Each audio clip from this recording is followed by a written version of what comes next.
call to order right now. It's 2:31. So we'll start with roll call. Steve Horn, District 3. Here.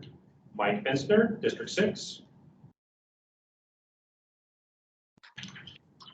Bob French. Here. John Scooter, Chamber. Here. S.J. Klein, District 1.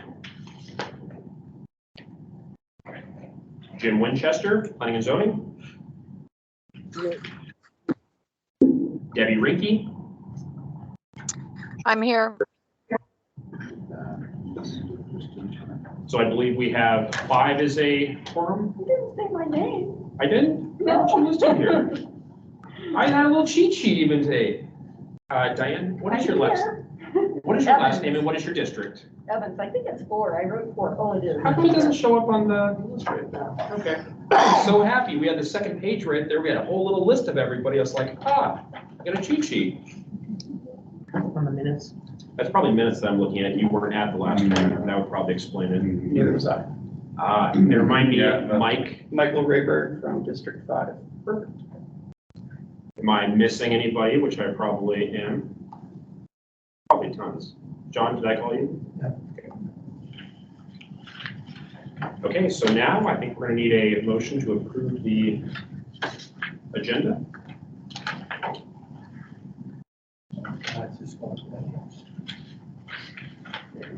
I move to approve. Can I get a second? Bob French will second. Thank you, Bob. Are there any adjustments, corrections before we approve? Any objections to approving the agenda as is? The agenda is approved. Next, we need to approve the meeting minutes for January 25th. And if you scroll a page over, I think everybody had a chance to take a look and review them. Can we get a motion to approve? Steve Horn, a motion. Submit a motion to approve. Can I get a second? Jim Winchester, second. Corrections?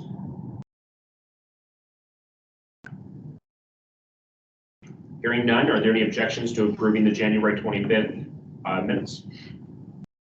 I might have one. Go for it. You came in late to that meeting. I'm looking at, I believe I turned it over to you somewhere.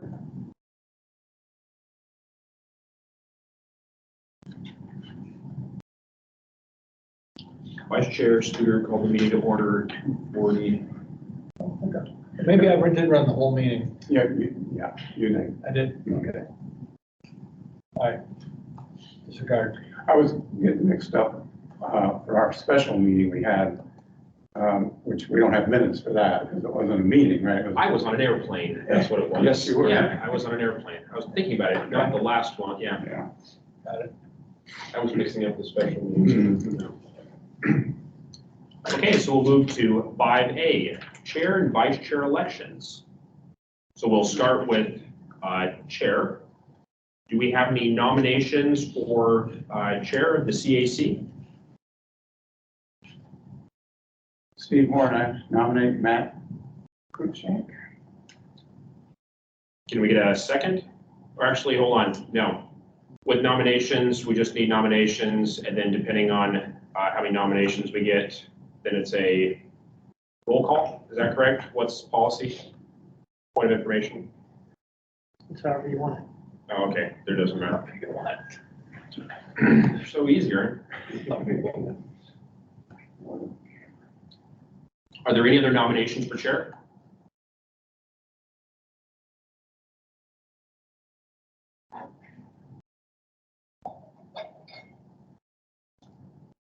Hearing none, I don't believe I have to pass the gavel. We have a white elephant, so I do accept the nomination of chair. Next, we have vice chair.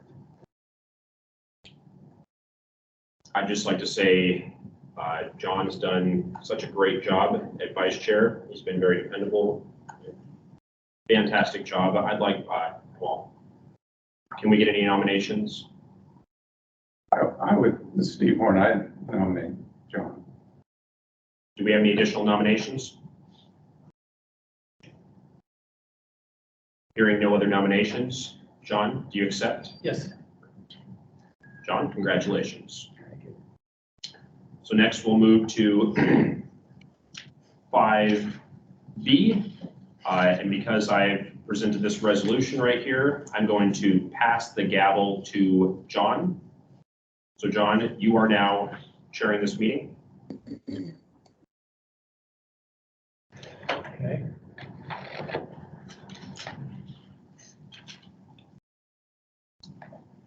Through the chair, can I have the floor? Sure. So I'm sure I kicked the beehive a little bit with this resolution right here, and I'm sure everyone has had a chance to review it. Has everyone had a chance to look at it before I kind of give a reasoning where I'm coming from? Mr. Horn, you brought a very good comment of, don't we have scoring criteria for termination of projects?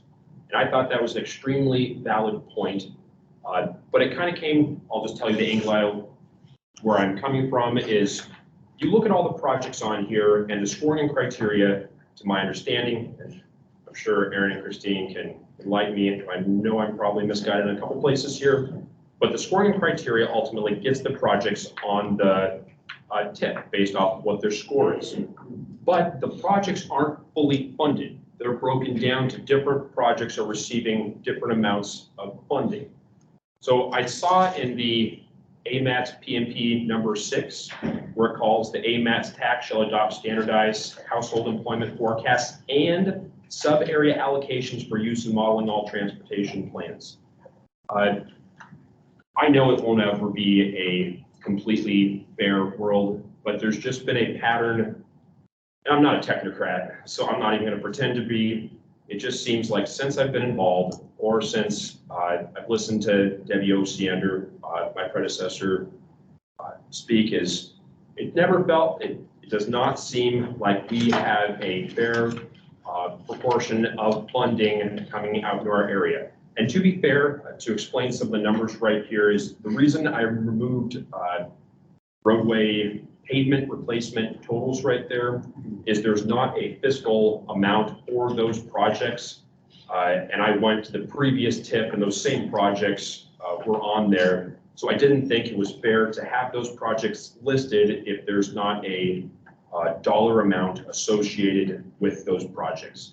So the closest thing I could have with just is non-motorized and motorized improvements, which total to the over the 4-year period, the $61 million. Right? So I was trying to make this, I know it comes off as a very aggressive resolution. I don't have the expectation that we're going to get 16%. But when I go to the past tip, it doesn't seem like we're getting our portion out there, especially with the recent Supreme Court, where they're acknowledging that Eagle River is its own socioeconomic group.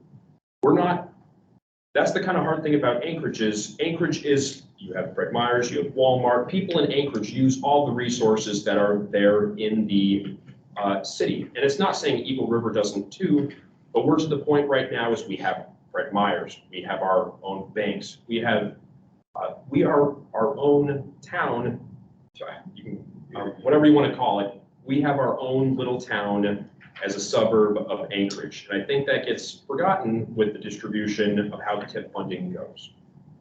So that would be my initial opening, and I would urge fellow members to support this resolution. I guess I will add one other thing is Subursa, Chukiak, Eagle River, Birchwood, Rural Chukiak, Eagle River Rural Road Board Service Area approved this resolution last night in support.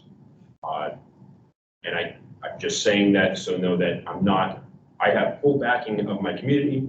Am I misguided, possibly? But I'm not alone with this feeling of not being, with a feeling that's not, it's disproportionate. We have, any other discussion?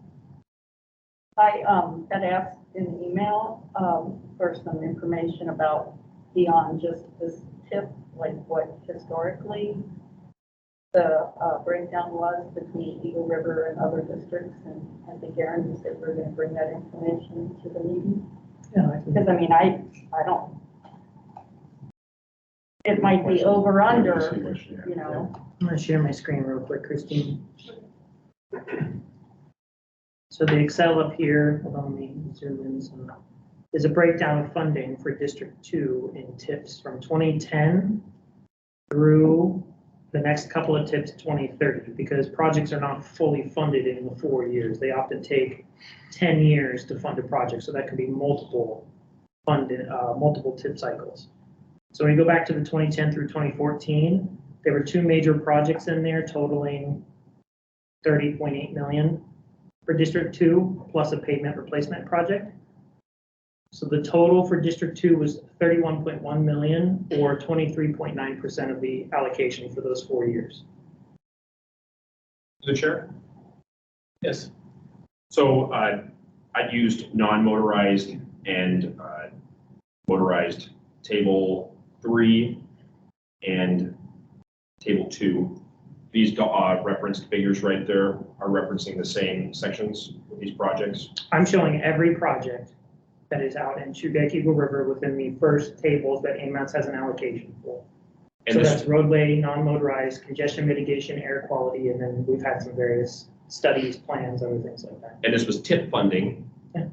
from the last TIP. No, this is from the 2010 through 2014 tip, so that So was in do a you couple of have tip a- cycles ago. So the So last you TIP have had from- 0. No, I'm So not you done have- yet. Okay. Let me go through the rest of my presentation, please. Okay.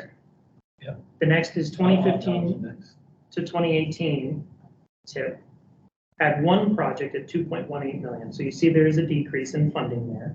So that was about 2.4%. The current tip, 2019 through 2022, is 1% because there's only one project in there for about $400,000, plus some pavement replacement. So it's about 1.2 million. So 1%. The 23 through 26 tip is actually only 3.7 million because you can't count the funding that's in the outer years, anything beyond 26, because that's outside of our fiscal constraints, so let's be fair. So that's 3.2% of the allocation. But then you get to the tip after that, the 27 through 2030, the 2 projects are going to total $62.9 million, or about 46% of the allocation. So what you can see in this breakdown is it goes in cycles. Some year it's high, some year it's low. Because that's how the tip works, because it's based on nominations, scoring, available funding. And when you actually average all these percentages out right here, it gets to be about 15%, 15.4%. So of the average over those years, we are putting about 15 plus-ish percent, because it varies depending upon how funding goes. Through the chair. So on your last one, you're saying the next tip after this one, where you mentioned the 46%, so that'll be 24 to The 27 through 30. 27 through 30. And what projects, I mean, is that Eagle River Road rehabilitation? And the Glen Highway Pathway North. So, I mean, it's a lot of funding. That is, no, that's a huge point. If we do have dollars coming in and it is an ebb and flow, yeah, that is a very valid point right there. And that's why we don't base our funding on population percentage for districts, because that's not an equitable way of being able to do it. We use the scoring criteria, which is based on the goals and objectives that we have. And the policy references actually socioeconomic assumptions for modeling. So populations, household. Is that information available? It's part of our modeling report we put out. We're actually in the middle of an update right now on the model, but we just started, right? And so it'll be a little while before that information is available. Okay, Ms. Evans?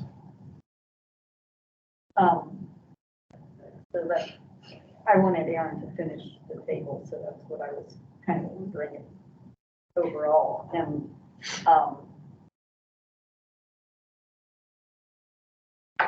I guess my only, I have one other hesitation, and you kind of mentioned it too, is like, you're your own little place. But I think it's more often that people in Eagle River, you know, a lot of people travel to Anchorage to work. They go to Chugach State Park, they go to the Kenai Peninsula to fish.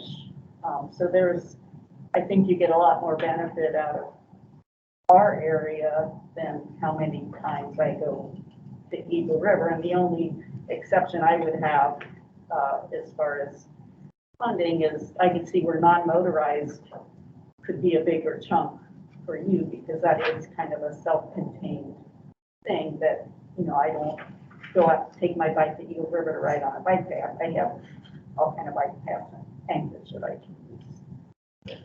So that's, and I had another question for Aaron. Is there a reason why you've never tried to put funding or equity between areas as a criteria? I mean, how would you determine that?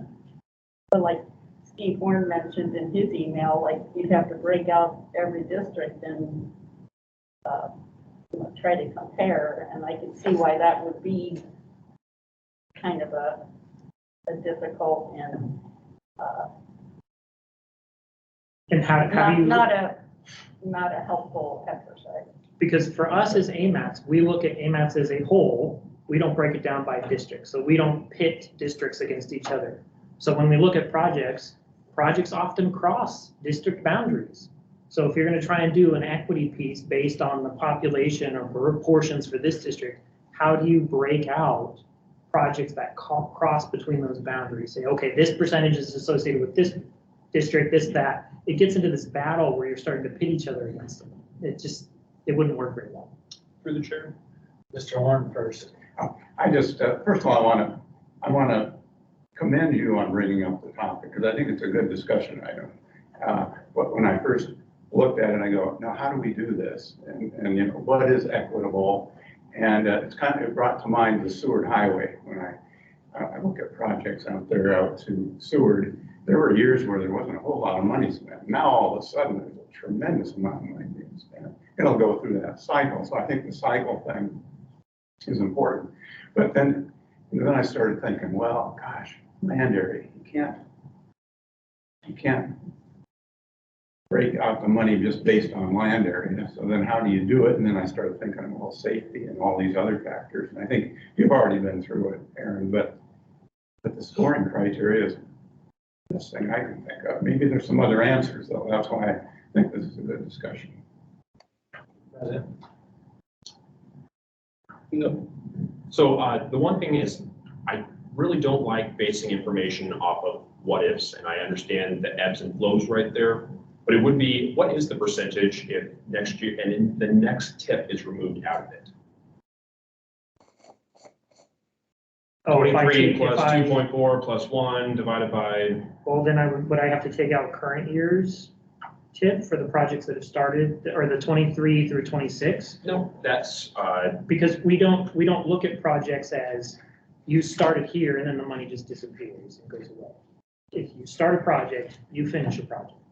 So if you're going to take out the 27 through 23, you should also take out the 23 through 26. but there's nothing that says the allocation could change next year. What if the policy committee decides to go a different direction? They feel like there's a different priority versus Eagle River Road rehabilitation. That tip hasn't been approved, and so that's an unforeseen. So are you talking about after the 23 through 26 tip is approved and the project started, or before it even gets approved? I just wanted to remove out the 45% of the remaining funding for the, so there was what, 2.5 that was put to Eagle River Road rehabilitation. So I'm saying 2023 tip and back. But that doesn't make any sense. But we Because haven't- you're basically trying to cherry pick the numbers in that regard. If you include the projects in the 23 through 26, then you need to include the entire funding percentage. Because once those projects are started, everyone is on the hook for those projects. Okay, so what you're saying right there is I could take all the tips and look at the total. So you're saying once the project is started for that $60 million, they're bound. If you stop the project, then you have to pay back any funds expended that are federally awarded at that point. So you start that project, you're expected to finish it. Now, I don't know what the policy committee is going to do with the 23 through 26 tip. They can make changes to it. This is just staff's recommendation. That's why it's key for individuals to get their comments in now, saying, we want these projects in here and we want them. And as long as the project's moving forward, the funding wouldn't have to be repaid, correct? Like if they did it over 5 tips going forward, they still wouldn't have to repay it, correct? We generally average 10 years for a project is kind of the max length. And as long as, I'm hoping Sean can speak up to this, but as long as all of the requirements are being met and they're following the process through, then there isn't a repayment requirement. I was just trying to prove on the point that we're making the assumption that the full percentage of Eagle River Road rehabilitation, or it's not, yeah, it is, would be done in this next tip. But technically, it doesn't have to be done this next tip. It can be done the tip after that, and the tip after that. And to come up with that number that you used right there is using based on an assumption of the next tip. So we don't know that number yet, even though we're making the assumption with good faith right there. So I just wanted to know, with the data that we have right here, what is that average number? The only thing I would caution is be careful that line of thinking, because we do new tips where we add in new projects. So am I just assuming we're never going to add another Eagle River Road or Eagle River project in? No. That's why that kind of thinking kind of gets you down a weird road, because when we do the 27 through 30 tip, we're going to do a call for nominations, and that's an opportunity to get projects in there. What that percentage is, I don't know, because we're not there yet. So just keep that in mind as you're asking. If Chugach Eagle River had the 50,000 base and we opened an MPO, we would have our own allocation, right?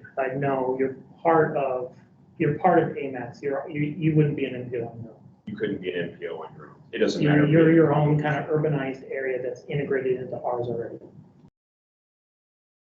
Go on to John, right? I don't recall. Yeah, that's Mike Rayburn, thanks. Like, I just had a couple of questions. First, thanks for bringing it up. It made me feel a little tribal, so I went and looked at my district to see what was going on. But now that I'm getting a little bigger picture, I can kind of see that, all right, this is more than the 4-year cycle. Though I did notice for District 5, things are pretty quiet the next few years. So that's certainly something I saw. I appreciate this is a staff report. That makes a lot of sense too. So the 2 committees are going to see this next, right? The technical and the policy. Yeah, once the public comment period is done, and we respond to the comments, we'll bring it forward to the technical advisory committee for their review and recommendation, and then the policy committee. Then they will set a draft version that has to go to the interagency consultation group, so FHWA, EPA, DEC. They review it, we put that information out for a 30-day public comment period, and then we have to bring it back to the policy committee for final approval. Okay, and the final one is, I mean, I know Muldoon and UMED, we're all city, and it kind of makes sense how the roads work. How does AMATS implement it in Eagle River, and maybe you know it better, or with the road service area there? Separate. Is there a separate road service area that's separate from the AMATS roads? Separate funding sources. I mean, to my understanding, that we have to nominate a project to get scored, and then based off of its scoring to determine if it made it onto the tip. But we have our own, based off of the mill rate that we tax individuals out in Eagle River. That's our funding source for both CIP and maintenance and operations right there. Completely 2 separate funding sources. So the LRSA, you can get capital appropriations from the state, but you can also get. We don't get capital appropriations with Subversa. Okay. Craig might be able to, if you recognize him. This guy? This guy, yeah. No, he's here. So the key difference is that inside the Anchorage Roads and Drainage Service Area, you can use the bonds to cover your local match. There's always a local match required. So outside of ARTSA, there has to be a way to get the bonds, the local match, and you can't use them outside of ARTSA. So you either have to have a state grant, or you have to find some other source of funds, or find occasionally there are some sources of funds that don't require a local match. But that's the big key, is that when you're outside of ARTSA, Chugach Eagle River, you either have a state route where the state comes up with state funding to cover the match, or if it's not a state route, it just doesn't happen. Okay, so we're on the hook for that. Outside of ARTSA, same thing with like it's out there. We, just to give an example, So we've been trying to get Starner Bridge replaced, and we built up our piggy bank, our fund balance to around $1.4 million. And it's taken us, and that's our reserves, any type of reserves, or we basically want to put in our saving bank. That's our big chunk right there. We just allotted that, a whole chunk as reserves for replacement for Starner Bridge. If the state approved a proposed bridge replacement project right there. My point is, we don't have capital dollars. Very small. I think we have around, don't quote me on this, but I believe we have 1.6 per year of CIP. Thank you. This enlightens a lot of it, and it helps me decide. Is there any more discussion on, for the people online? Any questions? I call the question, unless anybody else had any. How did you speak, your English in John Baskey as you would speak on the. Oh, Sean's gonna speak, okay. Okay, I'll recognize Mr. Baskey. Yeah, good afternoon. Sean Baskey, I'm the Highway Design Chief for Central Region DOT. So Aaron covered it pretty well. Basically, as soon as you start a project, then, on the federal side, then you're pretty much committed to advancing a project. So, backing out of that requires repayment. So there's very few, if any, examples of us doing so. So right now, shown in the current tip that's out there for comment is, I think, shown in federal fiscal 25, right? So within the current tip timeline. So right now, I would show that as a start of a project in November of 2024. And that basically starts the clock for advancing a project. On the federal side, we get pushed by the federal government to make sure that we deliver timely on projects. So we have a schedule that we show to the federal government, and they don't want us sitting back and relaxing on a project. They want us advancing with federal funds. So not only do we want to deliver for the communities once we start a project, but we want to make sure that we are cooperating well with our funding partners at the FHWA. Thank you. Thank you, Sean. Okay. And then just, for the record, got a bunch to sign on. And he said, for his next year, he'll sign back in at this meeting. He's voting no on the resolution. So called for the question.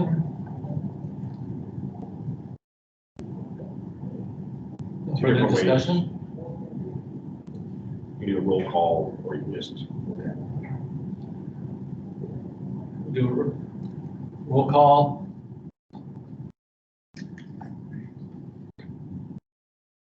Steve?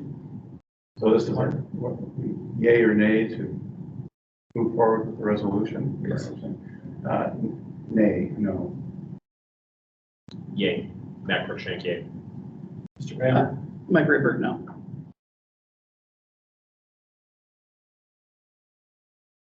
Yay. And, Me? yes. No. Nay. Nay. Is there anybody on? Yeah. Mr. Coy? No. No. Mr. Winchester? No. Anybody else online? Debbie Rinky. Ms. Rinky? I'm a yay.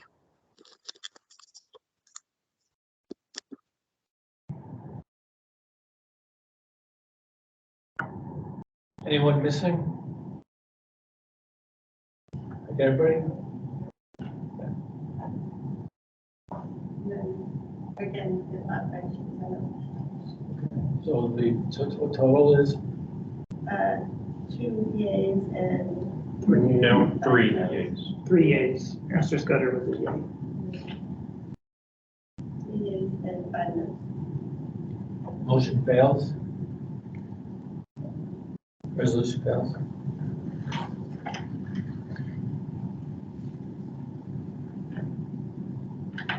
So at this point, I'll turn it back over to the chair. Thank you, John. And I appreciate everyone's, this is actually a really good discussion, and I'm glad people actually had an open mind looking at it.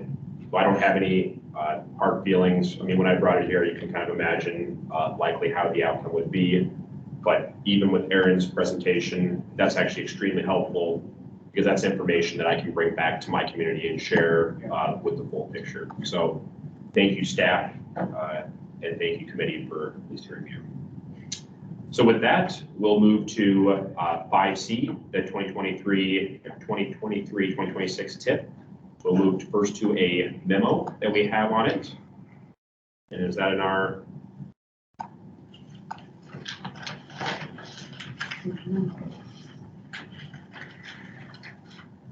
What is the memo?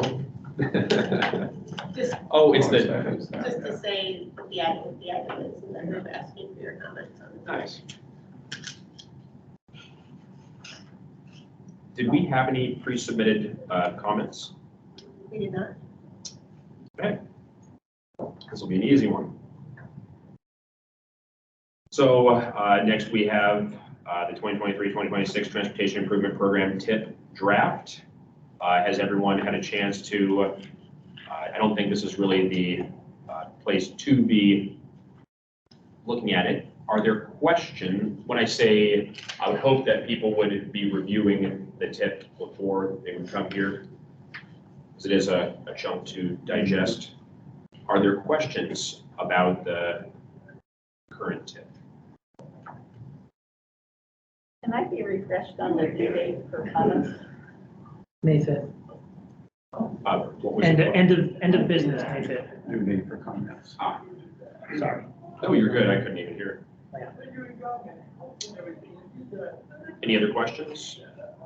I guess I have just clarification. So with we're already at, so nominations for projects is continuous. Even if it doesn't meet the scoring and criteria, nominations is always open for projects. Isn't that a policy?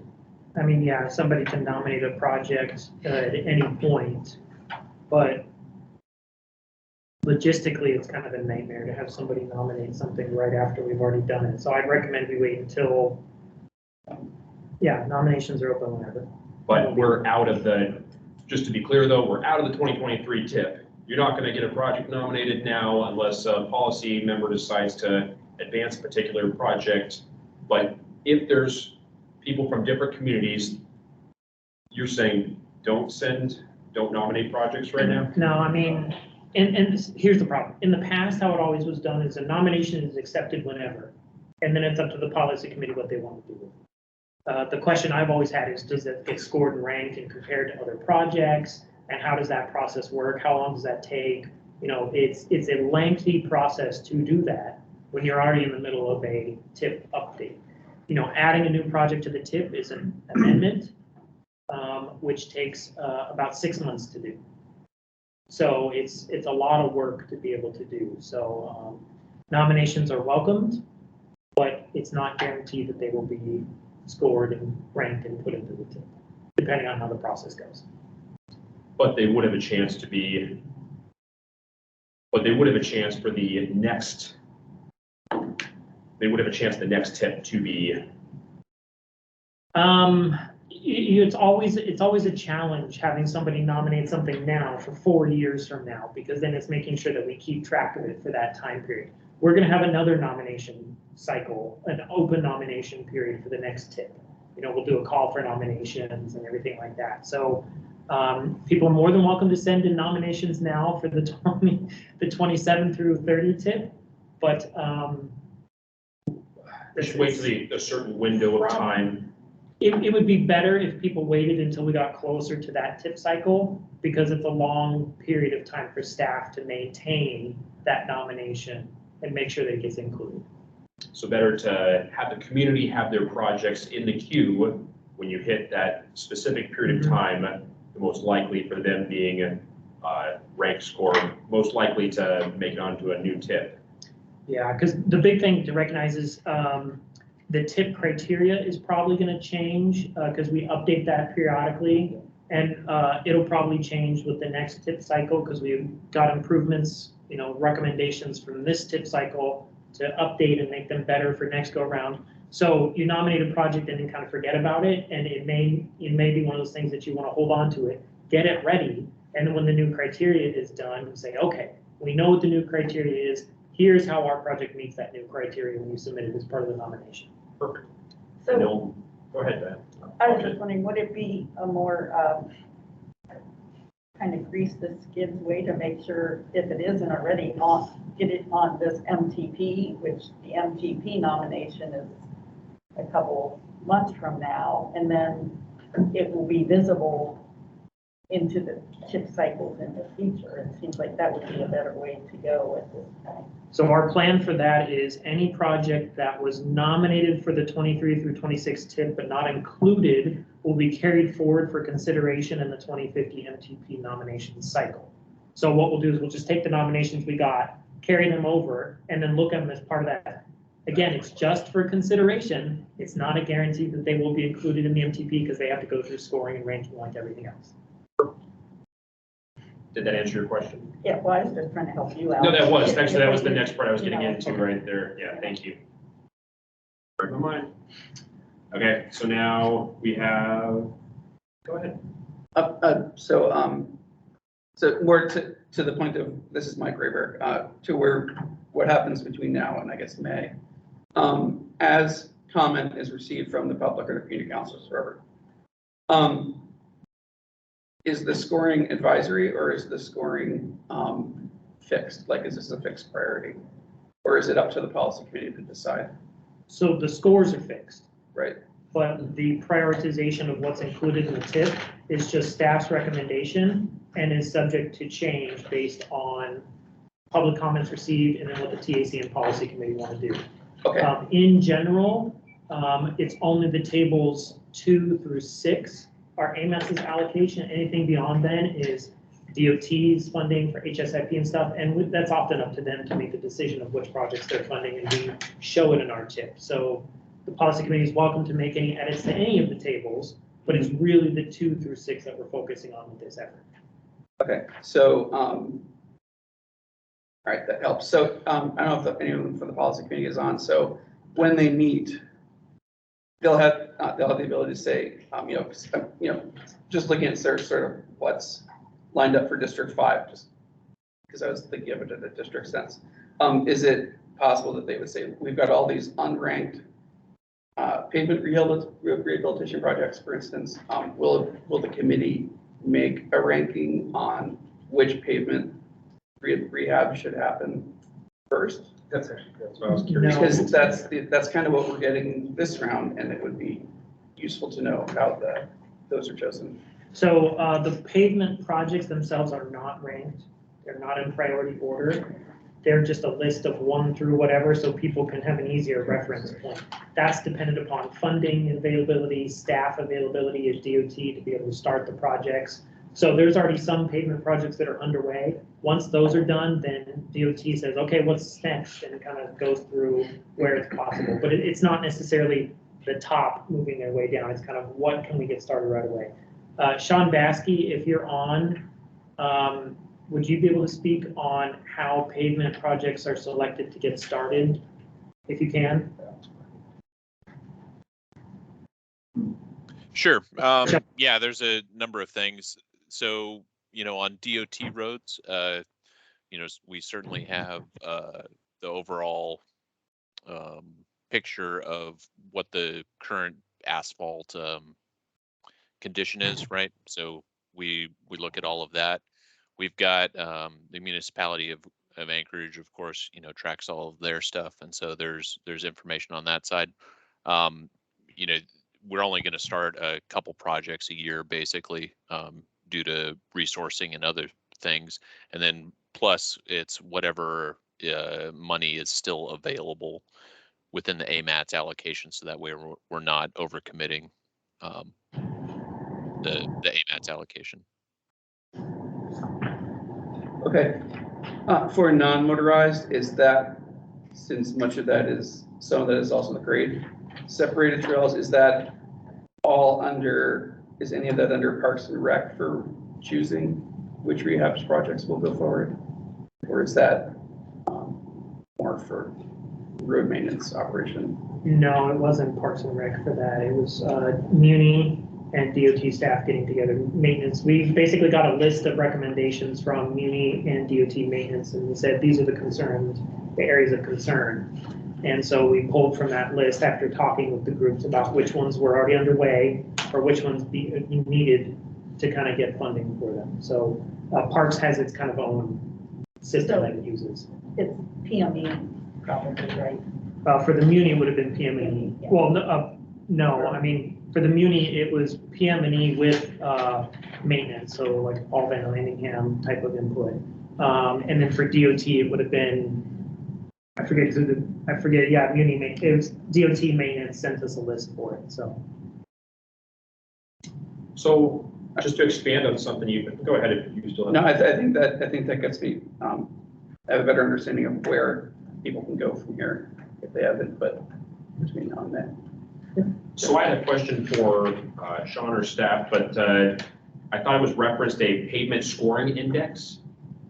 Is that public data that we can see what the different pavements are scoring to see, in a sense, what projects are priorities or not?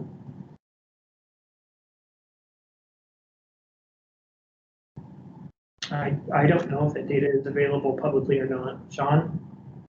Yeah, I'd have to check. I know that certainly for DOT's roadways, we've got, yearly, we run through and check rutting, ride and cracking, which are certainly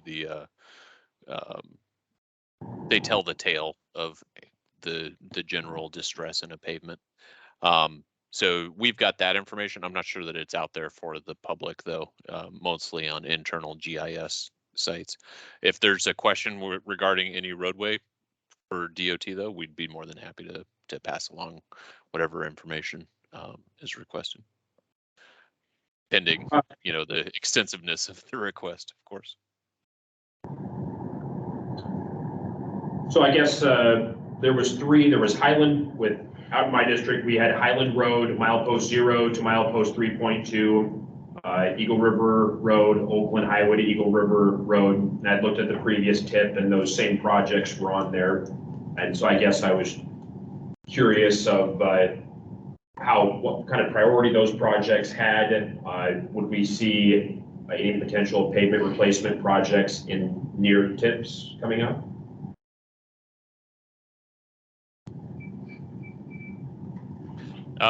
So I just picked up this position in the last few months, so it's hard for me to speak to how previous management worked it out with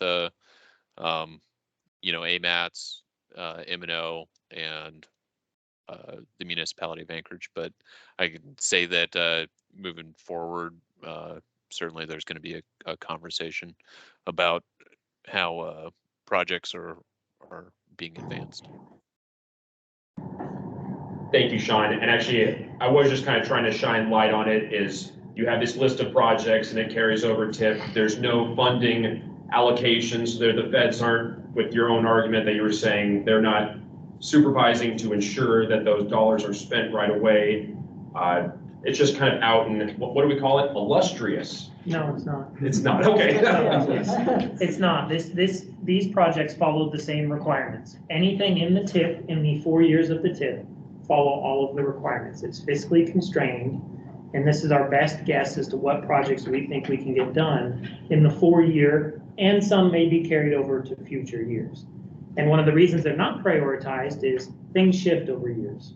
Sometimes you have a bad change in the roadway condition from year to year that you didn't anticipate when you put these projects in. So we wanted to have flexibility in this program to say, okay, right now, Airport Heights is listed as #1, but we know that Muldoon Road, Glen Highway to Provider is gone, like needs it tomorrow. So that one will shift up in priority. That's why there's that kind of discussion that happens between the different agencies regarding paving. So this is not really a public public input, or there's not, the process is maintenance and operations, looking at the roads, which roads need the money, and that's most likely where the allocation would go. Yes, but I will say it is for public, because if the public looks at this and is like, wait a minute, you've missed a road that is this condition. We need to hear about that so we can talk to the maintenance folks and say, we've heard about this road, what's going on? And it may be something that we have to shift which projects are in here to meet that need. So that's why the list is there, so people can see and provide their input. Thank you, Aaron. Mhm. Thank you, Sean. Did we have any other questions? Where were we on? Questions on the tip? Moving to 5C3 narrative draft. Did we have any questions on the narrative? I had a question. It went through the measures, like performance measures. And if it would be possible, it would be helpful to know what that was now, like for safety stats. You know, if there was a target on fatalities per year, it would be, I think it would be helpful to know right in the report what it is now. So you know if you're, you know, stretching or going backwards or. Well, we do have targets in there from previous, Like that under, I was looking. because if you go specifically to table or page 6, highway safety performance measures, we can go back previous years if need be to show besides 2021 and 2022. So 2022 are the current targets. That's where we're at. Yeah, so that's the target.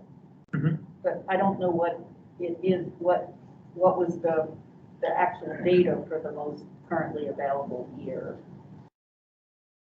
That's what I was it would be nice to know first the target, where are we at right now, or for the year that you have the most current data. It's behind multiple years. Yeah. So it won't really match up. But Because you'll it's see better than 2020 data for the 2022 target that we have. So I can look and see what's possible and try and provide that information in there. Because I see what you mean. It's nice to see how are we doing. Yeah, in like meeting there's these no, targets. it doesn't mean anything to know that, you know, we're shooting for 70. Did we have Right. 200 last, or at the No. last, I mean, but that's the thing, you don't. know. So these targets have to be based on data, not pie in the sky things. So it's going to be around the number that you see there. But I see your point that it's nice to at least show that. It won't be like, we had 200 fatalities and we're going to be shooting for 70. That's because what it's based on is a 5-year rolling average. And so we have to take that data and provide it in there. So I know this is counterintuitive, but if the average is going up, then the target has to match that average, which could show an increase in fatalities. If the average is going down, then we would show a downward target. So just a heads up on that. But that's because you don't want to miss your target, right? No, that's because it's required in federal regulations that you have to base your target on the 5-year rolling average, whether that's going up or down. Very interesting. It's bad, and I think they're recommending changes to it, but I don't know if that's out there yet. I guess I'll have to think about that. Trust me, it is very counterintuitive, and we've talked about it a number of times, so.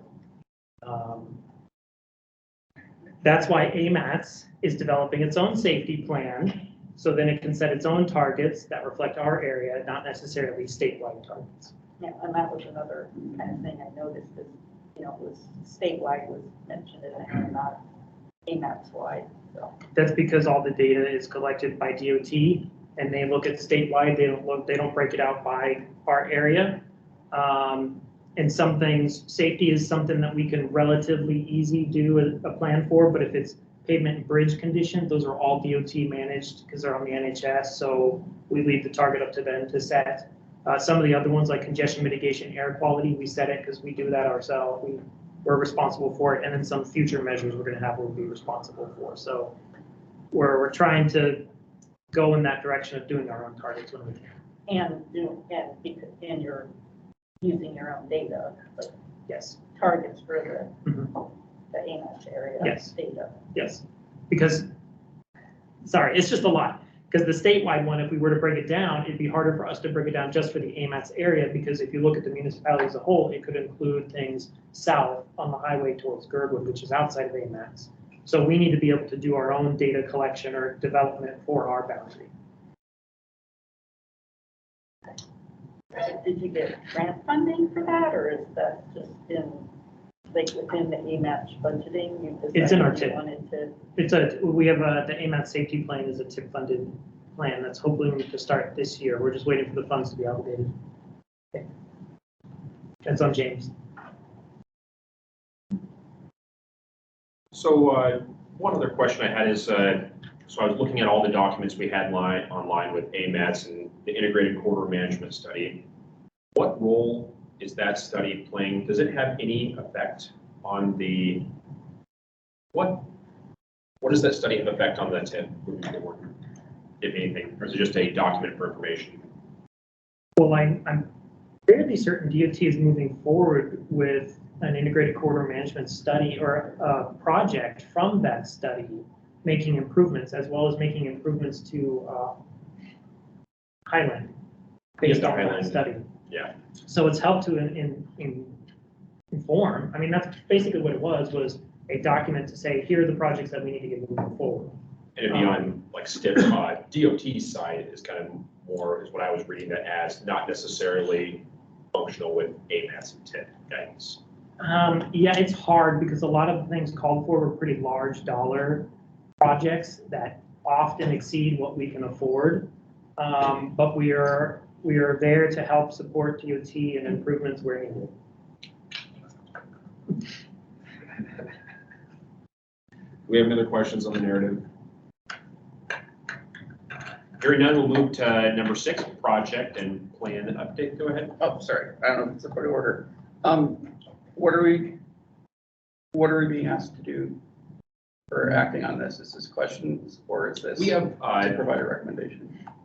so if we had recommendations, we would like to send those recommendations in before the meeting. That's kind of what we had that discussion about. To meet the Open Meetings Act in good faith, we would like people to submit their comments to, so this one we have narrative and the 2023 TIP document.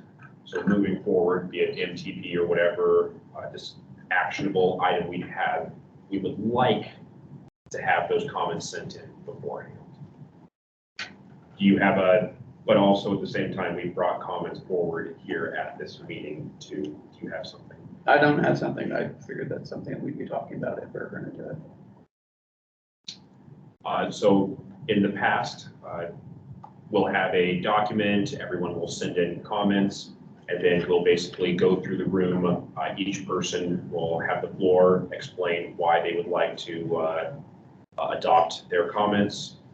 Then we'll vote on each person's comments, and based off of all those comments together, the CAC would adopt and send it to the TAC. Just Steve Horn, just a comment. I do believe, though, I've heard in the past that, okay, if we don't submit our comments through the meeting and vote on them, you can still individually send in your comments. I think that goes without saying, but not as a member of the committee. Does that answer your question? Yeah, I just wanted to know if we were acting. No, I don't think nobody sent any comments in. I'm not hearing anything, so. So we'll move to number 6, project and plan updates. Number A, I think. There we go. Mm-hmm.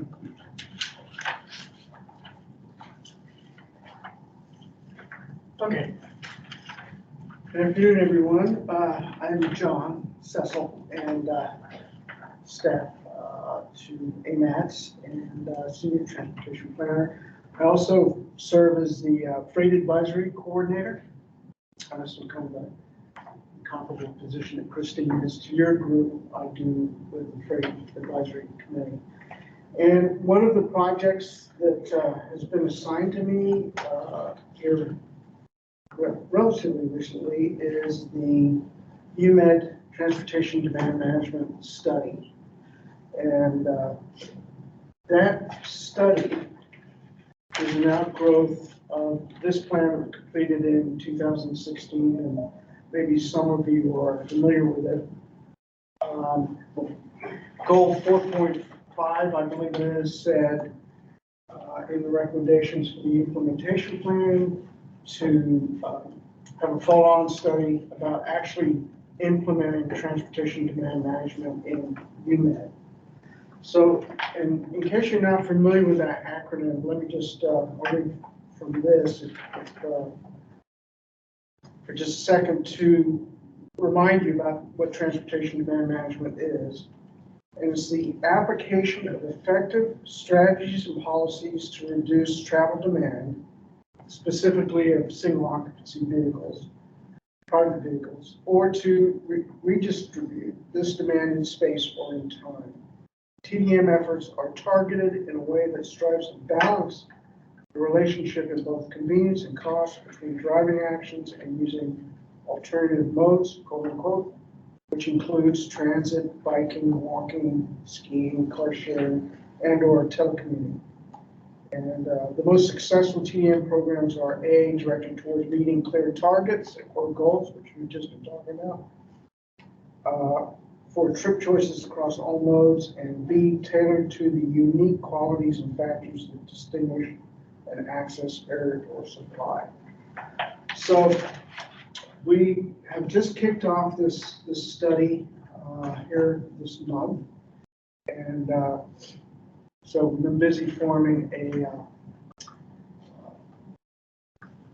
advisory committee, which comprises the major stakeholders within UMED, so like Providence, APU, UAA, all of those folks, as well as 3 of the community councils and Citizens for Responsible Development.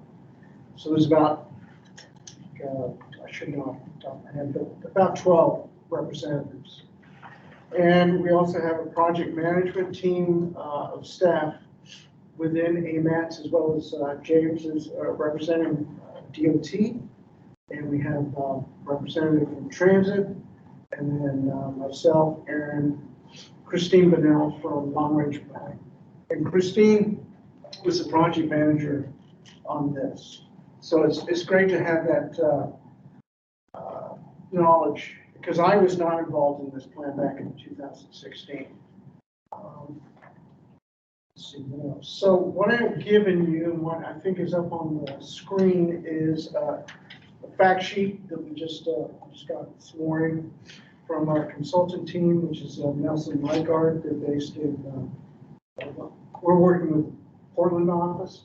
They have offices across the country.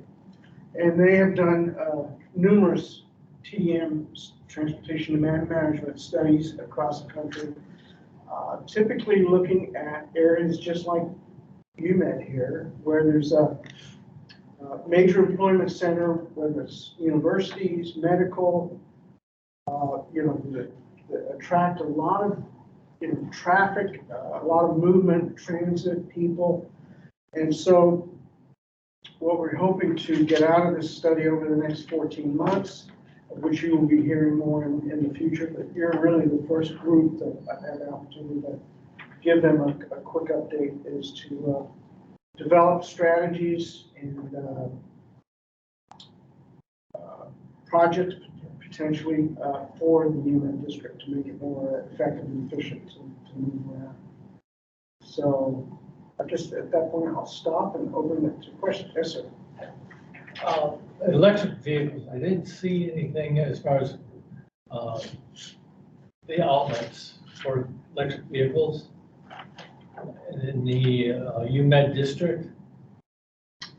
Yeah, we haven't gotten into that level of, granular. I didn't see anything in here that mentioned anything about electric vehicles. No, but it doesn't preclude them, and it's something I would imagine that we will talk about and possibly evaluate.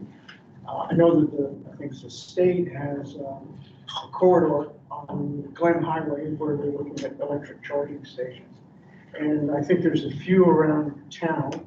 Yeah. And, you know, UMED quite possibly could be a good location for that. Several of the people that work there probably can afford those kind of vehicles, and it'd be nice if they had means to charge them up. Other questions? Good question. Timeline.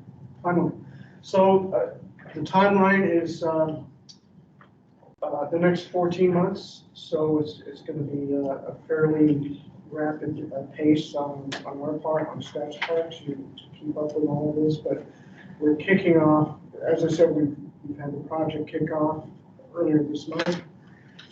We are planning to have an advisory committee meeting on May 24th, I believe it is. And then we have individual stakeholder meetings with some of the major institutions in UMED after that. And then at the same time, we are collecting a massive amount of data, just like they did in a similar thing like they did for this, to quantify, you know, for example, parking, how many parking spaces are there in UMED? How full are they? What is the demand? Do they need more parking spaces? Do they need less? And so there's, yeah, it's kind of mind-boggling all of the data that the consultants are going to be looking at. But they, you know, they want to have a holistic picture of how people get around, how do they get in, how do they get out, and how do they move around when they do that. So the end result is you'll identify problems in the area and you'll bring forth strategic projects that should resolve issues. Well, yeah, I prefer not to use the word problems, but the challenges, and there's certainly challenges with UMED within any area like this. So, yeah, we're going to be looking at all of those and then coming up with a list of recommendations. And one of them, for example, could be, and it was talked about in this plan, you know, in theory, is setting up a program to administer transportation management. And you could set up an independent agency. It could be through AMAS, it could be through the private sector, on how to manage those multimodal opportunities in UMED. Craig, you're looking. Oh. No, okay, all right. Just a bit, yeah. So did that help answer That did, your yes. question? Thank Okay. you. Yeah, we're going to be looking at all of that, and a detailed report will be coming out at the end. And I hope beyond just a report that gets stuck on the shelf is actual implementation projects that we can, you know, really take this off the shelf and put it into effect. So, and we'll also, we're putting together a web page, so there will be information coming out on that, so that people can, you know, interact with us, and we can interact with them. And now, as we go down this path, is it possible for you to further update us?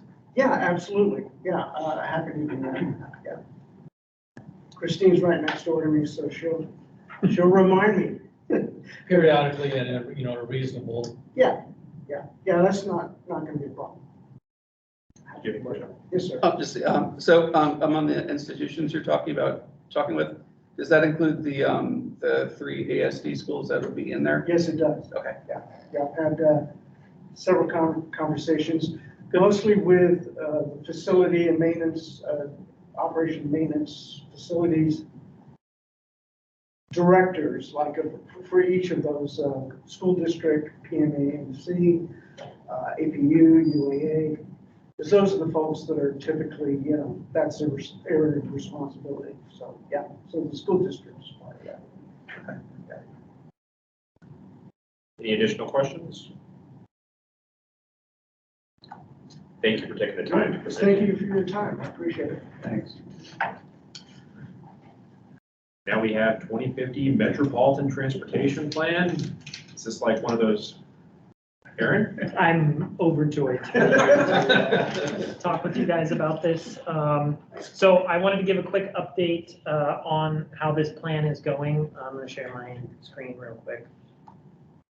So, really quickly, we did do a public comment period on the criteria and performance measures. We got about 190 comments that we're still shifting and going through and responding. And we'll provide that comment response summary for everyone to look at and post online on the websites and stuff so they can see it. The biggest, so what's coming up next? May 11th, we're going to have two open houses for this plan. The first one is a virtual open house. Go to the page and we'll participate. So the first one is a virtual open house, 11 a.m. to 12 p.m. And there's a link on the MTP website that you can go to join the virtual house, or the virtual open house.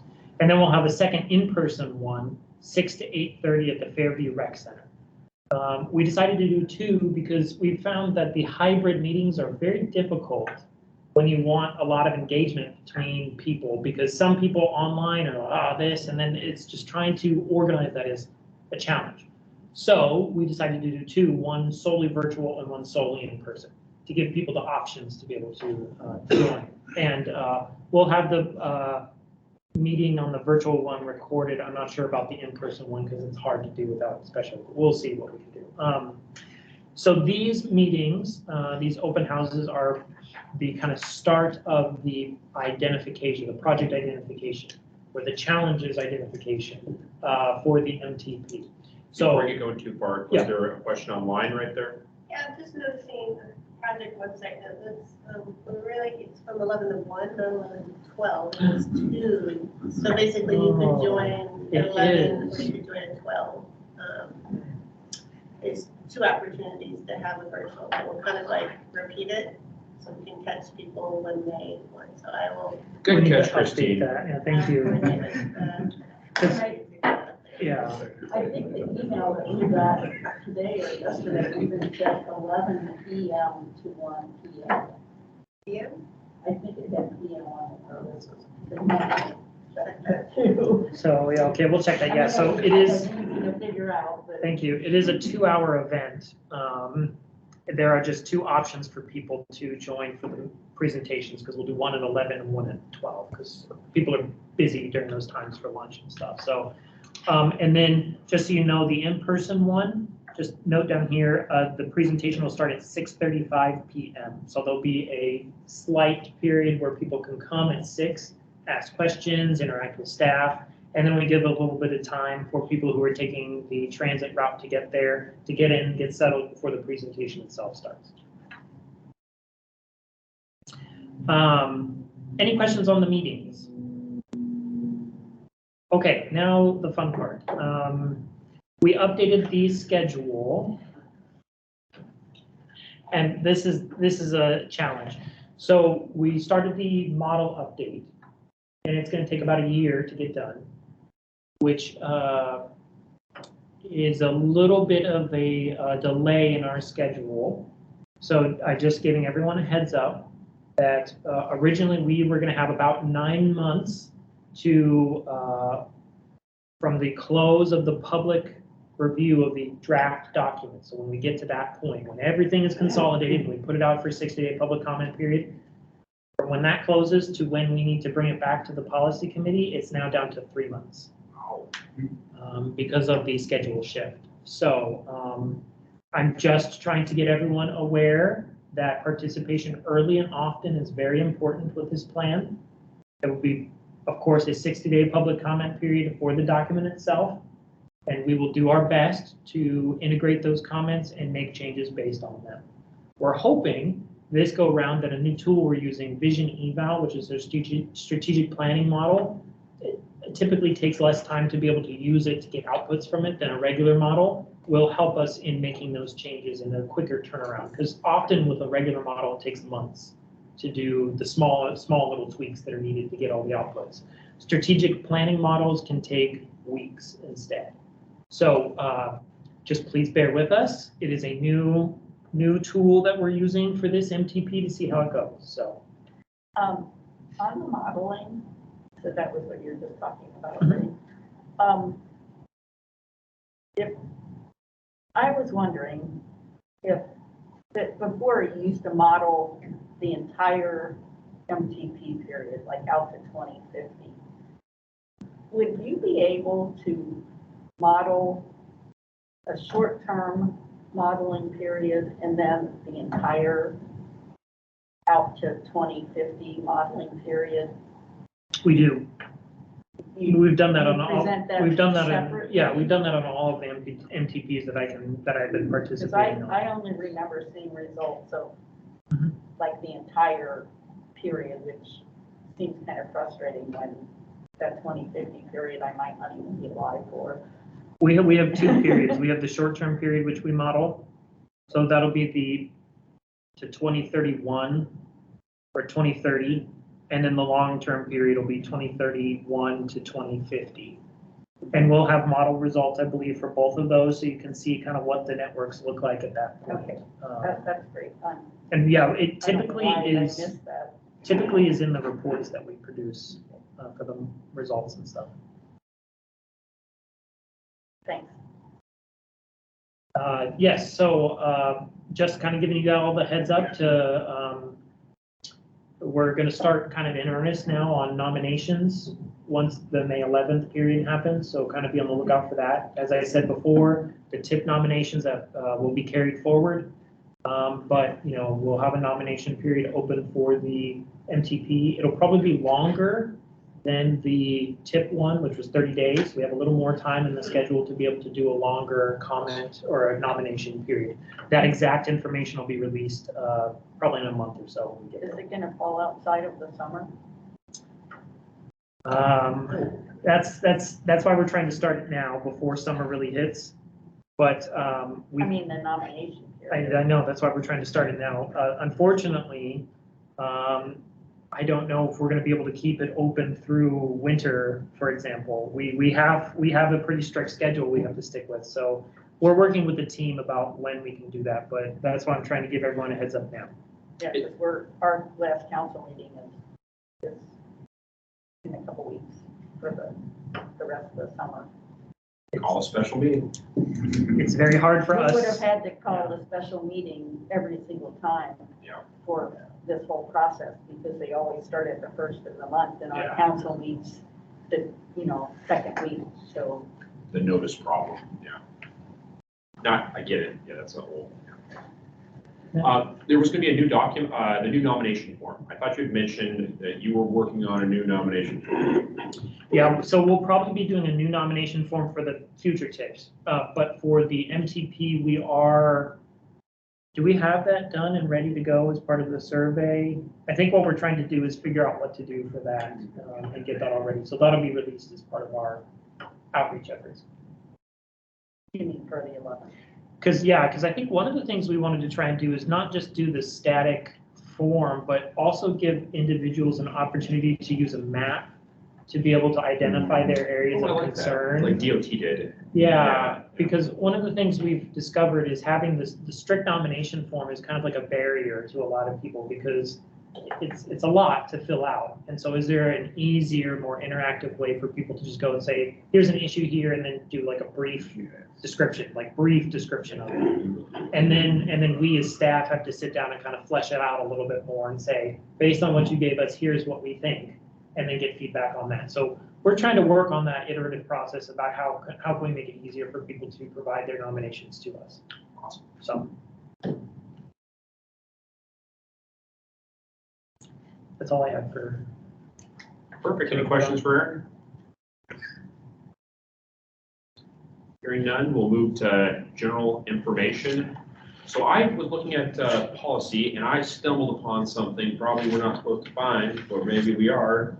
So does FCC get someone for scoring criteria if they so choose? Yes, I did reach out to FCC and they. Okay, so you did. Yeah. I was just gonna say, okay. I did, and I asked a couple of times and I didn't get a response back to who wanted to participate. So. But to my understanding, the next tip, if the FCC had an individual on the FCC board that wanted to participate in scoring, they could participate. They wouldn't score, they would be advisory. So CAC would score, but the FCC does not score, they're just advisory. Correct. Thank you. Do we have any other general information? Right now, we'll move to committee comments.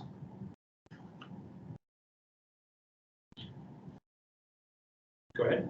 Just kind of sort of housekeeping from a new guy, the new member. Just a couple of questions. When we come to talk about a plan like this, and we're here and the staff is here and everything, do we typically come to consensus on some kind of a sense, like, yes, the plan seems good, or this is No, more of a, normally we brought individual comments that are approved by the body as a whole. We've usually not come together and said, hey, we really like this 2050 MTP. Does everybody want to put their stamp on it? okay. We've given individual and adopted. So I guess that leads right to the next thing. So for the next go around, if we're gonna have MTP or TIP for you brothers? whatever we're commenting on, I feel that if I'm coming to the meeting here, say to think about your resolution or to think about this, I feel I need to have a prior discussion or exchange for us to hash out what we want to say. So If that makes sense? yeah, it does. So work sessions Yes, are. but I don't want to, I'm afraid to mention that because it's another meeting. They're great. They're really hard on staff, and I get it. But Do the staff have to attend? Staff orchestrate it. It's very useful. I mean, if there was very strategic times with MTP and TIP that we did work sessions, we get actually some of our best, my opinion, some of our best results when we do work sessions. But it's also the committee members all have to give additional time, Right. which has been an issue sometimes where people don't want to come to the work sessions. And we need to make sure if we want to do work sessions that staff will support us, that we show up, not we get 2 or 3 committee members show up and staff just spend how many hours of their time. So staff have to be part of it. Yeah. I was gonna say, in the past, haven't we had joint work sessions where they Yeah. apply, like with TAC and, so We did have one with the TAC policy committee, but I got response from you all that you didn't like it because you felt pressured because the policy committee members were there. You didn't feel you had the opportunity to be able to provide your opinion or comments on things. So I So totally provided my opinion.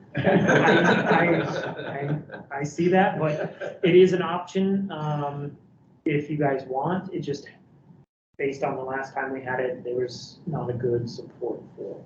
Work sessions are an option. We do notice them a week in advance to be in compliance with the Open Meetings Act. So that's part of why we need to be involved in the process.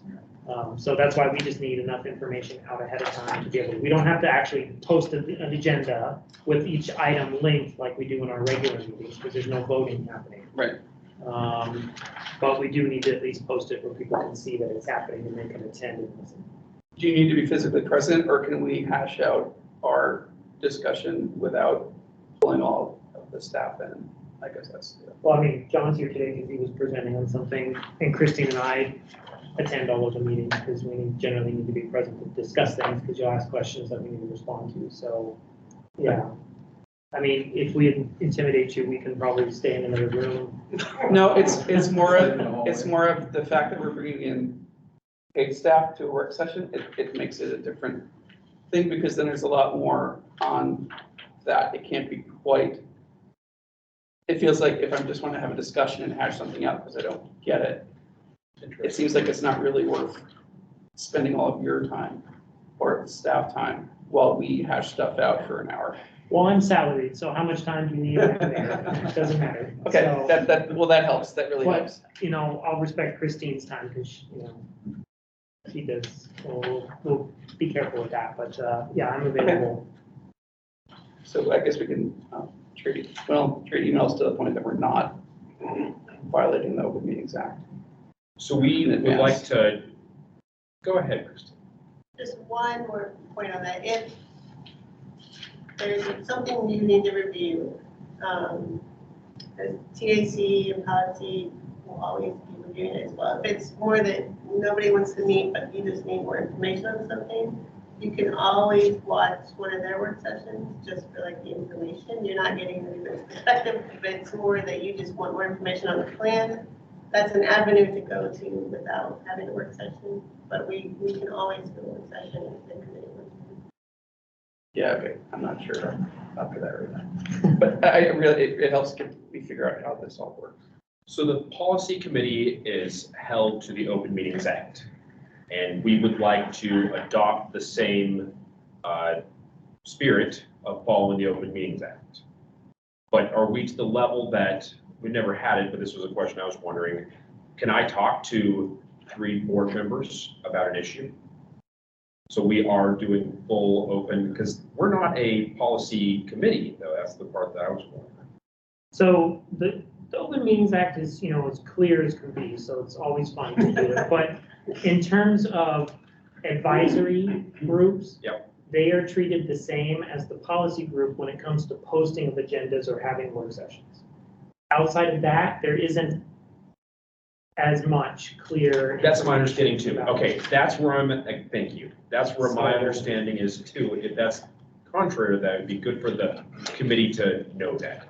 We need to give our 7 days notice, and we need to give advance notice, especially if we're gonna bring something forward to allow the public to see what we're having. That makes sense. But that's the intent of what we're trying to follow. That's basically what we have to follow based on the Open Meetings Act. But in terms of the discussion between members, we don't police that as Okay. staff, so. Okay, I just wanted to, okay. All right, do we have any other questions, concerns, Dan? Yeah. So, you know, we hear a lot about infrastructure funding, you know, state, federal programs. And I'm just wondering, you know, from the AMAT's perspective, or is there any city-wide effort to try to figure out, like, what kind of money should we be targeting? I mean, there's gonna be some grant process to get the money, and like my husband and I have been thinking about area-wide neighborhood streets have not had repaving maintenance money for a long time, since 2014 with the state. You know, so that's something we've thought about, but are there, I mean, is AMAT, I know it's not your funding, but are you getting any interaction with people at the city that are thinking about how best to make sure Anchorage gets a good share of that? So I know the city is looking at trying to consolidate all the efforts for their end of things on applying for grants. So they are looking for that. In Is that terms of, more administration, assembly, a combination? I think it's like administration, honestly. I don't know what the assembly's doing in terms of the grant. I don't know. AMATS is in a sticky situation because we cannot use our federal funding to apply for grants. We are not allowed to do that. So AMAT staff can't use its time to write the grant applications because it's using federal monies to lobby for federal money, which, no. So we can't do. How other MPOs handle it is they have non-federal funds that they're able to bring in to pay for it. We don't have that option as AMATs. We can help guide people to which grant opportunities are available and show them the resources of the website, but we cannot write the applications for them or submit the applications. That all has to go through the municipality of Anchorage or the state. And the state's doing its thing. I don't know if James, they're trying to figure out what's going on with all the grant funding as well. You know, a couple things to note about the grant funding. I always tell this to people. One, the match requirements for some of the grants are significantly different.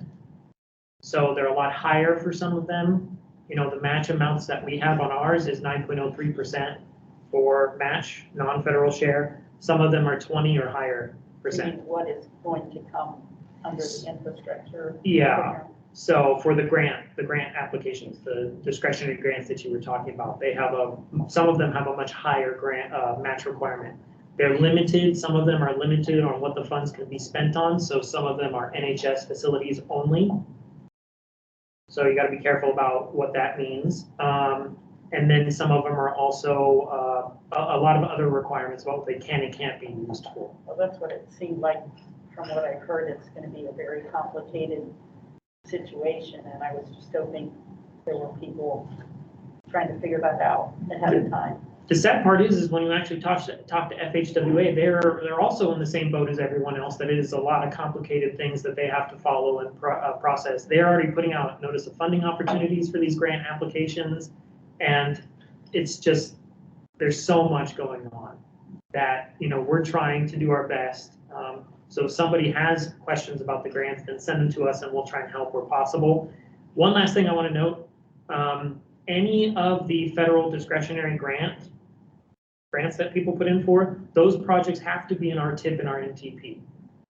So if somebody's applying for one, we need them to let us know so we can get a heads up on it. You know, a good example of this is the recent cold storage cargo facility on the Anchorage International Airport property. They applied for a build grant, one of the discretionary grants back in 2020, and this February they just told us about it, and we're now having to scramble to try and get it into our TIP and NTP so they don't lose the funds at the end of the fiscal year. So I ask that if anyone's applying for it, please let AMATS know early, and we can at least try and track that, what's happening with it. That's kind of weird because if you're fiscally constrained, how can you put it in the tip before? It's outside of our fiscal constraint that we normally, it's a project that's outside of it, so it's not really So all our. these grant funding, so. Because often, you know, another thing to think about, often these grants don't pay for the entire project, they only pay for a portion of the project. So you're saying this much is federal, this much is non-federal, and then that's how we're covering the And whole. you have to, We'd show it in there, but we wouldn't be contributing anything to it. Aaron, what resources, so it sounds like the municipality of Anchorage administration is spearheading these grants. Who would be the best person, who would be the best resource, like if Subversa wanted to seek more information on these grants, who would be a good person to reach out to, if anyone, at this point? Or just wait and see? We can help with that because there is actually a grant handbook that's out there that explains a lot of this information that we can provide and walk people through that information about what the eligibility is, what that kind of stuff. In terms of, who? Lance Wilbur. Lance Wilbur with the municipality of Anchorage would be your contact. Thank you. Yeah, he's been spearheading it at the direction of the new manager. Thank you, Craig. Do we have any other questions? Anyone online?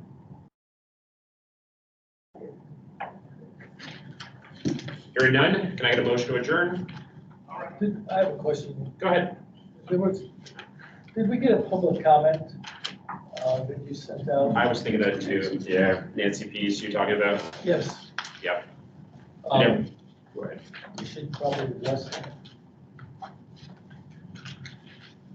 So I guess all you can make sure is everyone here, did everyone here receive Nancy P's communication? I did. I did. Yes. Okay. So unless any future action, go ahead. Was there an ask? I didn't see that we were being asked to do anything in the letter. I wasn't sure what it was. Yeah. I don't think there was. I don't think there was either. They might have asked Aaron for something. Process. The ask was public process relationship. It wasn't a very specific ask. It was a large generic. And so I took it as make note, read the comment, but I didn't really see it as an actual item. But if you wanted to bring forth an actual item, make sure you send it in so we have it and we can take it up next meeting. No, that's the point, is I didn't see what the question was. Yeah. So, but yeah, read it. Anything else? Move to adjourn. In a second. Boom, we're adjourned. Thank you, that was fun. So I'm curious, Let's see how it goes. so how did you guys like the owl? I think so far we've been getting good feedback on it. Okay, So you've talked to the people that were online and what they thought about it? We did get a response from a member of the public who said that they appreciate the video recording because it was easier to follow who's speaking Oh, yeah. at that time because it was normally just the agenda.